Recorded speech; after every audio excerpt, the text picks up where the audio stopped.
नमस्कार दोस्तों, मैं हूं शिवम दिवाकर। आप देख रहे हैं शिवम दिवाकर यूट्यूब चैनल। हमने बहुत सारे वीडियोस बनाए हैं और आपने देखे भी हैं। बहुत सारे दोस्त मुझे कॉल भी करते हैं, व्हाट्सएप पे मैसेज भी किया है और बहुत सारे दोस्तों ने इंस्टाग्राम और फेसबुक पेज पे भी मैसेज किया है कि शिवम भाई, जो हिंदी मीडियम के यूपीएससी के जो एस्पिरेंट हैं उनका रिजल्ट कम क्यों आ रहा है, वो क्यों असफल होते हैं, क्या वो कारण हैं, क्या वो वजह है जिनकी वजह से वो कहीं ना कहीं असफलता उनको बहुत कम मिल रही है। हिंदी मीडियम के बहुत ज़्यादा छात्र परीक्षा में बैठते हैं लेकिन बहुत कम का सिलेक्शन हो पाता है। क्या वो कारण हैं और क्या वो वजह हैं, इसको ही समझने के लिए हम हैं रवि भाई के साथ मौजूद, क्योंकि इन्होंने कई जो नामी कोचिंग है उनमें भी इन्होंने टीचिंग की है, अनअकैडमी जैसे। तो इनसे ही जानेंगे कि क्या वो वजह रहती हैं जिसकी वजह से हिंदी मीडियम के जो छात्र हैं, छात्राएँ हैं, उनका सिलेक्शन ज़्यादा नहीं हो पा रहा है। सबसे पहले रवि भाई, मैं आपका स्वागत करना चाहूँगा। थैंक यू सर, आपका भी बहुत बहुत स्वागत है। और मैं आपसे आज ये जानने आया हूँ कि जो हिंदी मीडियम के छात्र हैं, छात्राएं हैं, आपने कई कोचिंग में टीचिंग की है, अनअकैडमी में भी की है ऑफलाइन, तो ये बताइए क्या वो वजह रहती हैं जहाँ जो हिंदी मीडियम के छात्र और छात्राएँ हैं फिसल जाते हैं, भटक जाते हैं, अच्छे से चुनाव नहीं कर पाते और उनका रिजल्ट कम आ रहा है। देखिए, हिंदी मीडियम का जो रिजल्ट की कमी के कई सारे कारण हैं जो कि हमें समझने की आवश्यकता है, क्योंकि सही मायने में तो हिंदी मीडियम के जो आज इतने सारे सिलेबस हैं, है ना, प्रॉपर जो सिलेबस है हिंदी मीडियम वाले बच्चों को तो ध्यान में रहता है ही। तो सबसे पहले ज़रूरत है कि हिंदी मीडियम के जो स्टूडेंट हैं उनको सिलेबस पे ध्यान देना, फोकस देना, और सिलेबस के साथ साथ उनको जो है एक लिमिट मटेरियल रखना। मटेरियल में आप एडवांस बुक कह सकते हैं, एनसीईआरटी कह सकते हैं, और इसके साथ साथ जो है आत्मविश्वास सबसे ज़्यादा ज़रूरी है। कई सारे बच्चे हैं तैयारी करते हैं लेकिन आत्मविश्वास की कहीं ना कहीं हमें कमी देखने को मिलता है। तो आत्मविश्वास भी होना चाहिए। और समाज में आपको भी पता है कि कितने सारे नकारात्मक लोग हैं, तो उन जो नेगेटिव पर्सन है उनसे भी हमें दूरी बना के रखने की आवश्यकता है। सबसे पहले आप सिलेबस को अच्छे से याद रखिए। सिलेबस के साथ साथ आप पिछले जो है 10 वर्षों का क्वेश्चन पेपर प्री और मेंस का भी जो है रिवीजन करते रहिए, पेपर सॉल्व करिए और जो है एक लिमिट सोर्स रखिए। जी, यहाँ पे मैं आपसे ये भी जानना चाहूँगा, क्या आपको लगता है, ऐसा बहुत सारे स्टूडेंट कहते हैं कि यूपीएससी हिंदी मीडियम वालों के साथ भेदभाव कर रहा है और इंग्लिश मीडियम वालों को सबसे ज़्यादा सिलेक्शन दे रहा है, आपको ऐसा लगता है? क्योंकि आपने टीचिंग की है तो आप इन चीज़ों को अच्छे से समझते हैं, क्या ऐसा वाकई में यूपीएससी करती है? ऐसा सुनने में आ रहा है।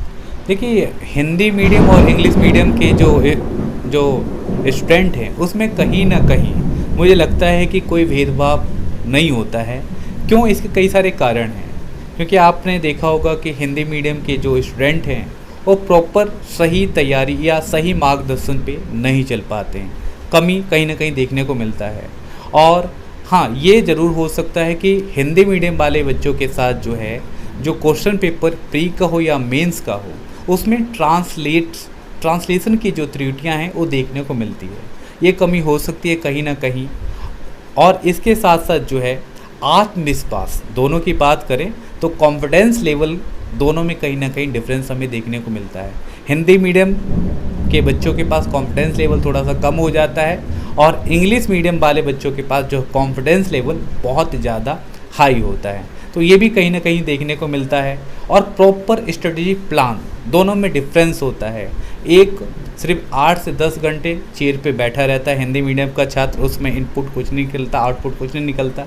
वही इंग्लिश मीडियम का स्टूडेंट जो है 5 से 6 आवर चेयर पे बैठता है और वही इनपुट और आउटपुट की बात करें तो 100%, 70%, 80% देता है। तो ये चीज़ें भी हमें देखने को मिलता है।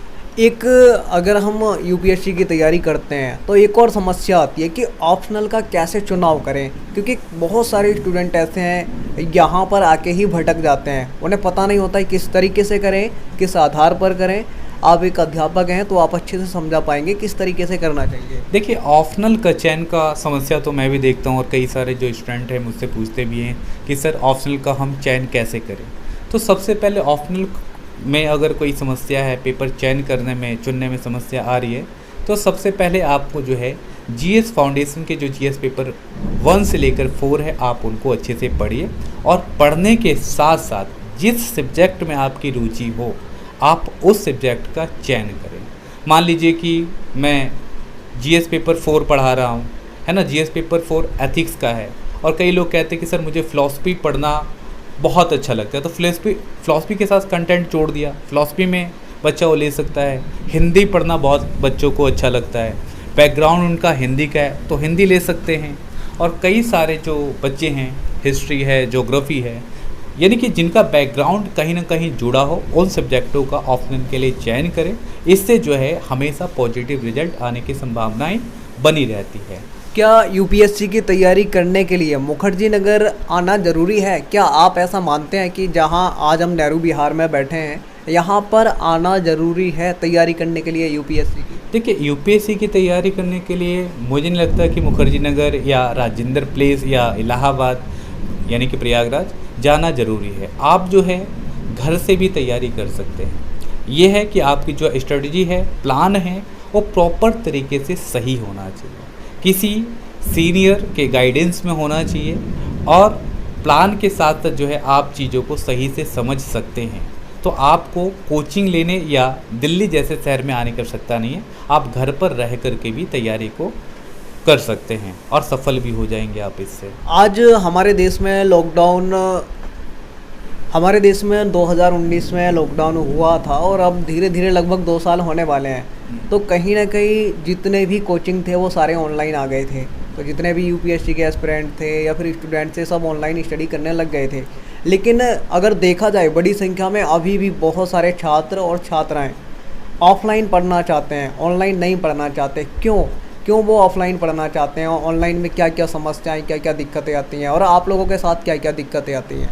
देखिए, ऑनलाइन और ऑफ़लाइन में तो समस्या हमें देखने को मिलता ही है, क्योंकि आप मान लीजिए कि ऑफ़लाइन की बात करें तो ऑफ़लाइन में आपका एक फ़िक्स शेड्यूल आपके पास है कि मुझे कोचिंग जो है ना, सुबह 10 बजे जाना है, और मेरी कोचिंग जो है 3 घंटे की है, 10 से 1 बजे तक मुझे कोचिंग के अंदर पढ़ना है।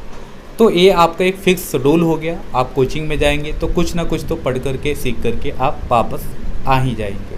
लेकिन ऑनलाइन में समस्या क्या है कि वीडियो रिकॉर्डेड है, लाइव क्लास नहीं चल रही है तो वीडियो रिकॉर्डेड है, और आप जब बैठते हैं पढ़ने के लिए तो क्या करते हैं कि सबसे पहले आप करते हैं कि चलो यार हम व्हाट्सअप का चैट देख लें, अरे यार नोटिफिकेशन फेसबुक का आ गया, if any other social media site आप यूज करते हैं। इससे क्या होता है कि माइंड डाइवर्ट हो जाता है। जब माइंड डाइवर्ट हो जाता है तो क्या है, पढ़ाई में मन नहीं लगता है। जो क्लास आपको स्टार्ट ऑन द टाइम करना चाहिए था, आप उसी क्लास को 1 घंटे समय बर्बादी के साथ शुरू करते हैं। तो ये कमियां भी देखने को मिलता है। और इसके साथ साथ जो है ऑनलाइन में प्रॉब्लम क्या आती है कि जब स्टूडेंट कोई पढ़ रहा होता है तो आई की प्रॉब्लम बहुत ज़्यादा आता है, आई ड्राई हो जाता है, देखने में समस्या आता है, ये सारे चीज़ें हैं। तो इसको भी हमें ध्यान में रखना होगा। हिंदी मीडियम के जो यूपीएससी के एस्पिरेंट है, कहीं ना कहीं वो बहुत सारी बुक्स इकट्ठी कर लेते हैं। तो क्या ये भी ज़्यादा बुक्स इकट्ठी करना एक भटकाव की तरफ जाना है कि ज़्यादा बुक्स इकट्ठी करते करते भटक जाते हैं अपने लक्ष्य से, कहीं और पहुंच जाते हैं यूपीएससी एस्पिरेंट? क्या आपको लगता है? हाँ बिल्कुल। देखिए, आप शुरू में जब आपने शुरू किया कि हिंदी और इंग्लिश मीडियम का जो भेदभाव, तो कारण यह भी है कहीं ना कहीं।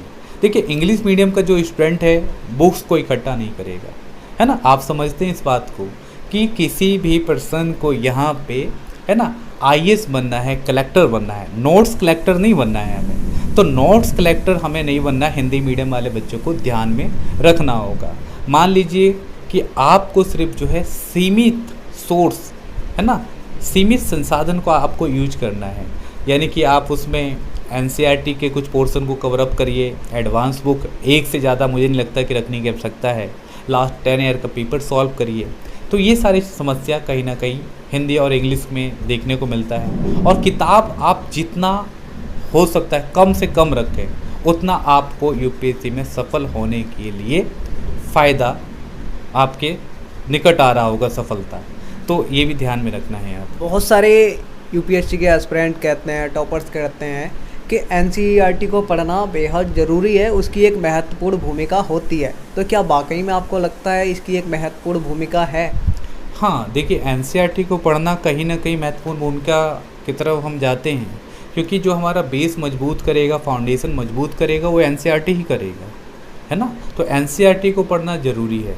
और एनसीईआरटी को अगर आप नहीं पढ़ते हैं, आपका बेस मजबूत है, तो पढ़ना ज़रूरी भी नहीं है। अगर आपका बेस बिल्कुल ही जीरो है, साइंस बैकग्राउंड का स्टूडेंट है, कॉमर्स का स्टूडेंट है और वो सिविल सर्विस की तैयारी करना चाहता है, तो अब बेस मजबूत करने के लिए आपको एनसीईआरटी तो पढ़नी पड़ेगी। तो आप जो है 9th से 12th तक भी स्टार्ट कर सकते हैं। नहीं तो अगर ज़्यादा ही बेस आपका वीक है तो 6 से लेकर के आप 12th भी कर सकते हैं। कुछ बुक्स को आप इसमें यूज कर सकते हैं। बहुत सारे लोग मुझे कहते हैं या मैं देखता हूँ सुनता हूँ कि मैं तो 15 घंटे पढ़ता हूँ, मैं 18 घंटे पढ़ता हूँ। क्या 18 घंटे और 15 घंटे पढ़ना ज़रूरी है या फिर 4 या 5 घंटे सही तरीके से और अच्छे तरीके से पढ़ना ज़रूरी है? हाँ देखिए, रियलिटी तो बताएं कि कोई कहता है कि 15-18 घंटे पढ़ता है, तो मैं कहीं ना कहीं मुझे लगता है कि नहीं, ऐसा नहीं है। आप अगर प्रॉपर 1 साल तक या 1 साल से 1.5 साल मान लीजिए इसी बात को, आप कंटिन्यू 6 से 7 आवर स्टडी कर रहे हैं तो आपका यूपीएससी सिलेक्शन कोई भी रोक नहीं सकता है। 15 घंटे का मतलब होता है कि कहीं ना कहीं टाइम व्यर्थ करना, बैठा है पढ़ नहीं रहा है, आउटपुट इनपुट नहीं निकल रहा है, ये समस्या है। तो आप प्रॉपर जो है 6 से 7 आवर प्रतिदिन भी पढ़ते हैं तो आपको सफलता ज़रूर मिलेगा। ज़रूरी नहीं कि आप 18 घंटे चेयर पे बैठे रहे तो पढ़ाई हो रही है, वो पढ़ाई नहीं होता है, वो कहीं ना कहीं मिसयूज टाइम होता है।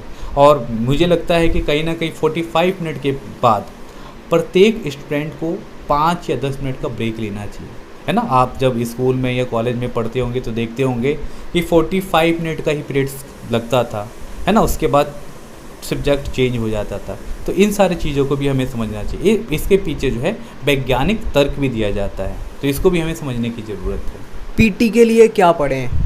देखिए, पीटी के लिए और मेंस के लिए कोई अलग पढ़ाई नहीं होती है ना। इसके लिए आप जो है 360 दिन का प्लान तैयार करिए। आप खुद तैयार करिए, किसी को ज़रूरत नहीं है हेल्प लेने की। अगर लगता है तो हेल्प ले भी लीजिए। तो उसके लिए क्या है कि 360 दिन का प्लान तैयार करिए, जिसमें आप रखिए जीएस पेपर 1 को। इसमें आप हिस्ट्री को लीजिए, ज्योग्राफी को लीजिए, इंडियन सोसाइटी को लीजिए और इन सभी सब्जेक्टों को इंटरलिंक कीजिए। आपने हिस्ट्री पढ़ा तो हिस्ट्री को आप ज्योग्राफी के साथ इंटरलिंक करिए, ज्योग्राफी को इंटरलिंक करने के बाद जो है आप इंडियन सोसाइटी, क्योंकि कहीं ना कहीं तीनों का संबंध एक दूसरे के साथ जुड़ा हुआ है ना। आप इसको जो है 120 डेज़ में कवर अप करें। सेकंड पेपर आप जीएस पेपर 2 लेते हैं 80 डेज़ में, तो उसमें क्या है 80 दिन में आप गवर्नेंस, इंडियन पॉलिटी और इंटरनेशनल रिलेशंस की बात करें तो 80 दिन में आप इजीली कवर अप कर सकते हैं उसको। उसके साथ साथ जो है आप पेपर जीएस पेपर 3 को लीजिए। आप उसमें जो है 100 दिन दे देंगे तो हो जाएगा काम आपका। 100 दिन आप इसमें प्रॉपर दे दें तो इसमें क्या है इंडियन इकोनॉमिक है, आपका एनवायरनमेंट है, इंटरनल सिक्योरिटी है, ये सारी चीज़ें, साइंस टेक है, ये सारी चीज़ें आप इसमें कवर अप ईजिली कर लीजिए। फिर आप जो है उसके बाद जीएस पेपर 4 60 दिन इसमें आप देंगे प्रॉपर।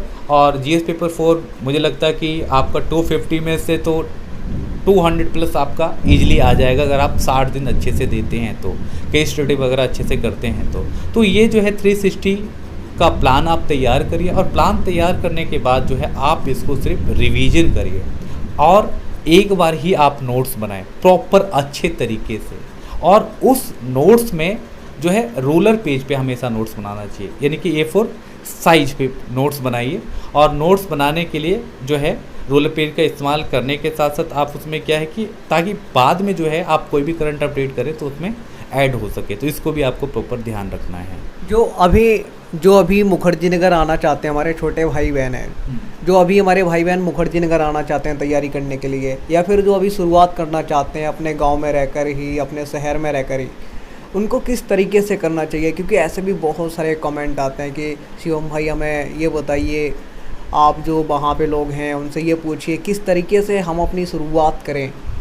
देखिए, अगर आप बिगनर हैं और शुरुआत करना चाहते हैं सिविल सर्विस परीक्षा में आने के लिए, तो सबसे पहले आपको जो है फाउंडेशन तैयार करने के लिए आप एनसीईआरटी को उठाइए और 6 से लेकर के 12 तक पढ़िए एक बार। और पढ़ने का तरीका ये होता है, अगर आप बिगनर हैं आपको नहीं पता है तो जैसे हिस्ट्री का आपने उठाया 6 क्लास का, उसके बाद आप 7th का उठा लीजिए। यानी कहने का मतलब कि 6 लेकर 12 तक पहले हिस्ट्री को कंप्लीट करिए, ताकि आपका रिपीटेशंस हैं उससे आपका टाइम सेव होगा, टाइम बचेगा। उसके बाद जो है आप ज्योग्राफी का उठा लीजिए, यानी कि इस तरीके से आप उठाएंगे तो जो रिपीट हो रहा होगा बार बार चीज़ें, उससे आपको बहुत सारी जो है समय बचेगा। एनसीईआरटी फाउंडेशन के लिए तैयार हो जाएगा। कुछ एडवांस बुक है, तो एडवांस बुक के लिए जो है प्रॉपर आप इसमें जीएस पेपर 1 के लिए बात करें तो हिस्ट्री में एशियंट पढ़ेंगे आप, आर.एस. शर्मा का पढ़ लेंगे। उसके बाद जो है मिडाइवल है, सतीश चंद्र है। मॉडर्न स्पेक्ट्रम पढ़ लें, बिपिन चंद्रा को पढ़ लें। ज्योग्राफी की बात करें तो ज्योग्राफी के लिए आप जो है 11th और 12th की बुक पढ़ लें, न्यू एनसीईआरटी जो है। और आर्ट एंड कल्चर की बात करें तो आर्ट एंड कल्चर के लिए आप जो है तमिलनाडु बोर्ड को चयन करें। और इसके साथ साथ जो है रामचंद्र गुहा है, जो कि आज़ादी के बाद का जो पोर्शन कवर करवाता है, तो उसको भी आप पढ़ सकते हैं। पेपर 2 की बात करें तो पेपर 2 में आप जो है इंडियन पॉलिटी, गवर्नेंस और आईआर के लिए, तो इंडियन पॉलिटी के लिए सभी लोग जो है लक्ष्मीकांत को कहते हैं, तो आप लक्ष्मीकांत को भी पढ़ सकते हैं, नहीं तो डीडी वासु को भी आप पढ़ सकते हैं। गवर्नेंस के लिए आप जो है गवर्नेंस गवर्नमेंट की साइड को भी आप देख सकते हैं। आईआर के लिए करंट पे फोकस करना पड़ेगा, और उसमें आईआर के लिए जो है आप वर्ल्ड फोकस करके एक मैगजीन आती है, तो आप उसको भी आप कवर कर सकते हैं। पेपर 3 की बात करें तो पेपर 3 में आप जो है अच्छे तरीके से इंडियन इकोनॉमिक की बात करें तो आप रमेश सिंह पढ़ सकते हैं, हिंदी वाले बच्चे। और इंग्लिश वाले बच्चों के लिए उमा कपला बहुत अच्छी बुक है, उसमें आप Kurukshetra, Indian year book, economic survey, budget को भी इंक्लूड करंट अपडेट के लिए कर सकते हैं। और इसमें जो है इन्वायरमेंट के लिए, तो इन्वायरमेंट के लिए हिंदी का बच्चा हो या इंग्लिश का हो, है ना, राम गोपाल वर्मन की एक बुक आती है, आप उनको भी पढ़ सकते हैं। और इन्वायरमेंट अपडेट उनके जो साइड है, मिनिस्ट्री हैं, आप उससे आप करते रहिए। PIB न्यूज़ देखते रहे, है ना, PTI न्यूज़ देखते रहे, उससे कवर अप हो जाएगी। साइंस टेक के लिए आपका जो है 11th और 12th, 9, 10, 11, 12 इनमें जो बुक्स है उसको आप कवर करिए। और 11th और 12th के यूनिट 5, 6, 7, 8 आप जो है इनको कवर अप करें। बायो आपका इससे तैयार हो जाएगा। बायोटेक के लिए आप जो है 12th क्लास में बायोटेक्नोलॉजी की एक प्रॉपर चैप्टर है, आप उसको पढ़ सकते हैं। साथ साथ डिजास्टर मैनेजमेंट की बात करें तो डिजास्टर मैनेजमेंट के लिए आप जो है प्रॉपर NDRF का साइड आप देख सकते हैं। और बात करें इंटरनल सिक्योरिटी की बात करें तो आप उसको अपडेट के साथ साथ जो है आप उसको जो है अशोक सिंह की बुक है आती है, आप उसको भी पढ़ सकते हैं। GS पेपर 4 की बात करें तो GS पेपर 4 के लिए आप अगर अच्छे से ये सब पढ़ लेते हैं तो 11th और 12th क्लास की जो है मनोविज्ञानी की एक बुक आती है, उसमें से भी कुछ चैप्टर को आपको कवर करना है। और नहीं तो अगर आप बुक पढ़ना चाहते हैं तो आप उस बुक में जो है जो है आपका सुब्रा रंजन मैम की एक बुक आती है, आप उसको भी पढ़ सकते हैं। तो ये सारा है। और मैगजीन के लिए आपको प्रॉपर काम करना पड़ेगा। आप खुद नोट्स बनाना चाहते हैं तो आप खुद नोट्स भी बनाइए। और देखिए, मैं तो कहूँगा कि करंट अफेयर का आप खुद जब नोट्स बनाएंगे ना, वो बहुत अच्छा रहेगा, क्योंकि जब लिखेंगे तो आपको चीज़ें याद भी होंगी और अच्छा नॉलेज भी आपको मिलेगा। तो आप न्यूज़पेपर अगर नहीं पढ़ते हैं तो पढ़िए। पढ़ने से फ़ायदा क्या होगा कि आपकी जो है ज्ञान में वृद्धि होगी, नॉलेज आपको मिलेगा, लिखने, सोचने समझने की क्षमता डेवलप होगी, है ना। तो न्यूज़पेपर के लिए अगर इंग्लिश मीडियम के आप जो हैं एस्पेरेंट हैं तो द हिंदू, इंडियन एक्सप्रेस पढ़िए। दोनों में से कोई एक पढ़ सकते हैं, दोनों पढ़ने की ज़रूरत नहीं है। हिंदी के लिए अगर आप यूज करते हैं जनसत्ता और राष्ट्रीय संस्करण दैनिक जागरण, इन दोनों में से कोई एक पढ़िए, आपका काम आएगा। मैगजीन की बात करें तो मैगजीन के लिए आपको जो है विज्ञान प्रगति, साइंस के लिए बहुत इंपॉर्टेंट है, आता है पेपर में इसका, साइंस टेक में। और इसके साथ साथ विज्ञान पर कुरुक्षेत्र है, योजना है, डाउन टू अर्थ, भूगोल और आप, बहुत इंपॉर्टेंट। यानी कि GS पेपर 1 में करंट अफेयर का क्वेश्चन आप यहाँ से कवर अप बहुत ईजी से कर सकते हो और प्रत्येक साल 2-4 क्वेश्चन इसमें से आ जाता है, ठीक है। इसके साथ साथ जो है विज्ञान प्रगति वगैरह ये मैंने बता ही दिया था। Indian air book topic wise interlink करके आप पढ़िए चीज़ को। इकोनॉमिक सर्वे है, बजट है, ये सारी चीज़ों की आप तैयारी करिए। बहुत सारे दोस्त ये कहते हैं कि सोशल मीडिया पे एक्टिव भी रहना ज़रूरी है, तो क्या आप मानते हैं उस पर भी एक्टिव रहें? नहीं, देखिए, सोशल मीडिया पे एक्टिव रहना खतरनाक साबित हो सकता है, क्योंकि आप मान लीजिए जो सीरियस एस्पेरेंट होगा वो कभी भी सोशल मीडिया या कोई भी अदर साइड यूज नहीं करेगा, है ना, क्योंकि मान लीजिए कि उसका एक एक पल कीमती है ना। तो मुझे लगता है कि सोशल मीडिया को आपको जो है कुछ दिनों के लिए त्याग देना चाहिए, और त्याग देने के बाद जो है प्रॉपर जो टाइम वहाँ पे यूज करते हैं आप पढ़ाई में यूज करिए, तो आपके लिए बहुत ही बेहतर साबित होगा। आप टीचिंग भी करते हैं और कई साल आपने की भी है, बड़े बड़े कोचिंग में भी की है, तो आपका जो अब तक का अनुभव रहा है, क्या आपको लगता है इसके अलावा और कहीं जो हिंदी मीडियम के छात्र हैं, स्टूडेंट हैं, वो कहीं गलतियां करते हैं? आपने कई साल टीचिंग की है और कई बड़े बड़े कोचिंग में भी की है, अनअकैडमी जैसे ऑफलाइन उसमें भी की है, तो आपको और क्या कमियां लगती हैं कि हिंदी मीडियम के जो यूपीएससी के एस्पिरेंट हैं जो वहाँ पर गलतियाँ करते हैं और फिर अपने लक्ष्य से बहुत दूर हो जाते हैं? देखिए, हिंदी मीडियम के जो स्टूडेंट हैं और कमियां की बात करूं तो सीसेट पे ध्यान नहीं देते हैं। जो आज हिंदी मीडियम के बच्चे फेल हो रहे हैं, सिलेक्शन उनका नहीं हो रहा है, और सीसेट में भी कहीं ना कहीं रोल देखने को मिलता है। 66 मार्क्स चाहिए पास होने के लिए, लेकिन बच्चे जो हैं हिंदी मीडियम के वो 66 मार्क्स पे लेके नहीं आते हैं। आपको याद होगा कि सबसे पहले कॉपी जो चेक होती है सीसेट की होती है, उसके बाद जीएस पेपर की कॉपी चेक होती है। तो कहीं ना कहीं मुझे लगता है कि हिंदी मीडियम के जितने भी अभ्यर्थी हैं वो सुन रहे हो मेरी बातों को तो ध्यान से सुनिएगा कि सीसेट पे प्रॉपर आप एवरी डे 2 से 3 आवर दें और सीसेट को क्वालिफाई करने का प्रयास करें। सीसेट को भी आप अपने सिलेबस में शामिल करें और प्रॉपर उस पर रिवीजन करें, प्रैक्टिस करें। लास्ट ईयर का जितना क्वेश्चन हो सके वो लगाएं। एक कहीं ना कहीं हिंदी मीडियम के लिए नेगेटिव पॉइंट था कि वो तैयारी बिल्कुल नहीं करते, सीसेट पे ध्यान नहीं देते, आगे बढ़ते चले जाते और लास्ट 1 महीने पहले तैयारी करते। तो आप समझ सकते हैं कि प्रैक्टिस जिस चीज़ का नहीं होगा वो कैसे सफल हो पाएंगे उस चीज़ पे।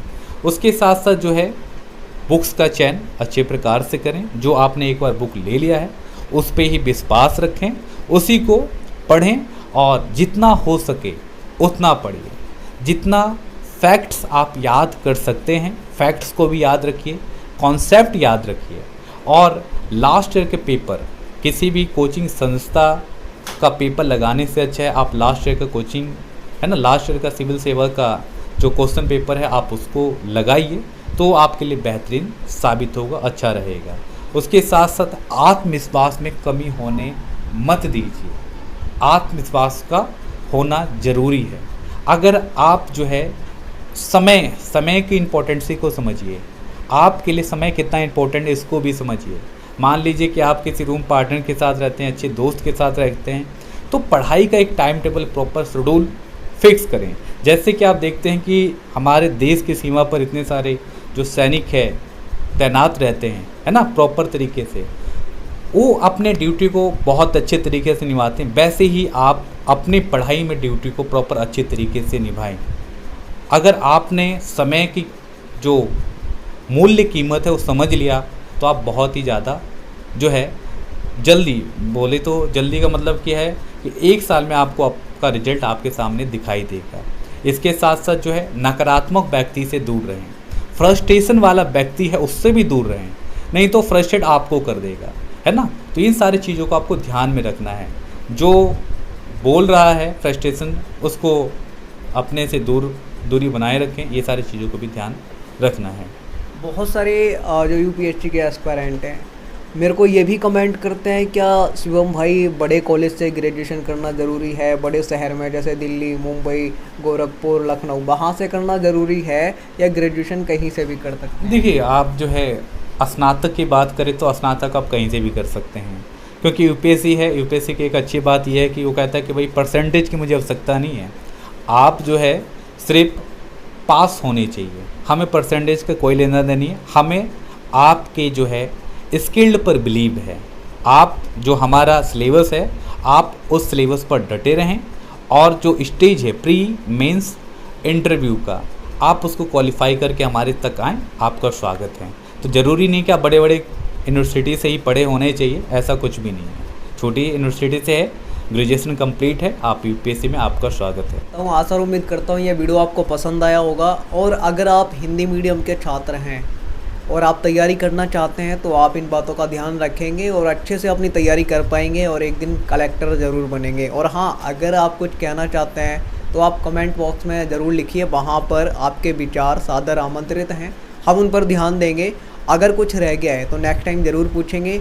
और अगर आपने अभी तक इंस्टाग्राम पर फॉलो नहीं किया है तो वहाँ पर भी आ जाइए, आपका स्वागत है। आज की वीडियो में इतना ही। जय हिंद, वंदे मातरम।